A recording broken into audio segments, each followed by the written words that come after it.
had an email from Susan Galvin of the Galvin Watch Company recently. She's Finnish but lives in Sydney, Australia.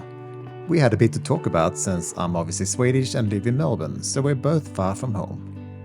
What I can most definitely relate to is her colour choices for the new Suvi collection.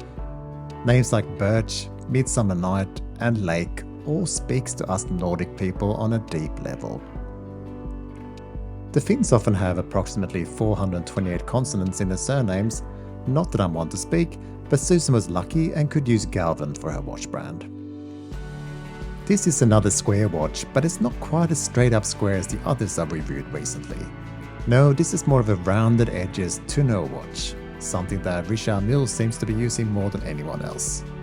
Tonneau means barrel in French, which explains the shape well.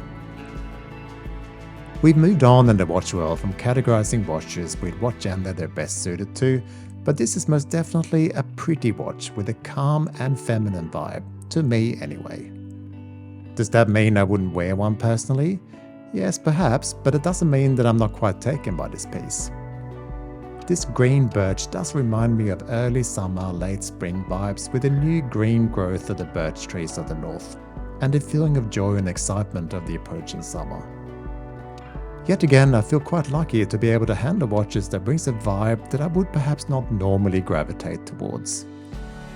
If you're here, I'd like to think that you are at least mildly interested in getting to know the Suvi from Susan Galvin, whom by the way worked with both Tag Heuer in the UK and Omega in Switzerland, and therefore knows a thing or two about wristwatches. She's also something as rare as a female in this rather sausage-heavy hobby, and that makes me very happy. So let's get stuck in.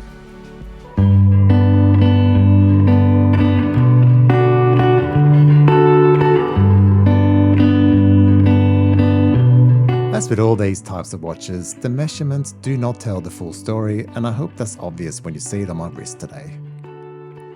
The diameter is 33mm and lug to lug is 46.4mm. Lug width is 19mm and it's 11.6mm thick. We get a 50-meter water resistance and it weighs in at 68 grams on this included strap. Getting closer to the Suvi, it's a lovely mix of elements. The applied numbers at 12, 3, 6 and 9 all hold up to loop and macro and use a lovely typeface that's both classy and understated. The applied logo is similarly of a high quality and just the right size, not too small but also not too overbearing. The printed indices and minute track is again of a very high quality and all sit on a section that frames the textured middle nicely, just raised ever so slightly above. Now the hands are also very elegant and attractive, but they are so slight that at least to me legibility suffers a little.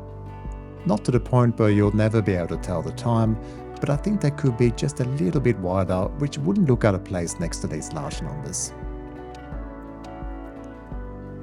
The domed sapphire crystal with AR coating does a good job with reflections, but it's always a challenge with these slightly curved elements in the light. The all-brushed stainless steel case is again elegant and restrained, but despite this being a rather thin watch, it appears a tad slab-sided with its tall sides, with no softening design elements on the sides, which by the way also means that the dial is recessed fairly deep, which you notice sometimes. But from above it looks great on the wrist. The push-pull crown, which is not just signed but color matched as well, is just the right size and you'll have no problem setting the time on the Miyota 9039, regardless of fat fingers such as mine. Speaking of the movement, it's on full display on the sapphire crystal, and I especially like the signed skeletonized rotor, which is not a common thing to see on these movements. On this prototype, the curved display back is not quite flush with the case, which doesn't matter from a comfort or visibility point of view, but I'm sure they'll be fixed on the production models. I like how the only print is assembled in Australia and the number of the edition, nice and restrained. The suede strap with its quick release spring bars is leather backed, signed and long enough to be wearable for me, and it's very comfortable and very attractive. This is lucky since 19cm straps is likely not something you have lying around. I certainly didn't. It tapers all the way down to just under 16mm, and the sign buckle is lovely and delicate like the entire watch itself. This green colour is perfect for the dial, and the only other colour I could personally see might be a grey or perhaps a tan leather. I'm sure the final release will have plenty of options to add on when you place your order. There is no Lume for me to film today, but the polished numbers and hands does catch the light if there is any, so that's okay there, but it would have been of course nice to have some subtle Lume on the hands at least, but they will need to be thicker for that. The Kickstarter campaign is coming, and whilst the final retail price will be around $450, there will be some early bird specials in the Kickstarter campaign, and I'm sure there will be loads of interesting straps and fun options to add on to your watch.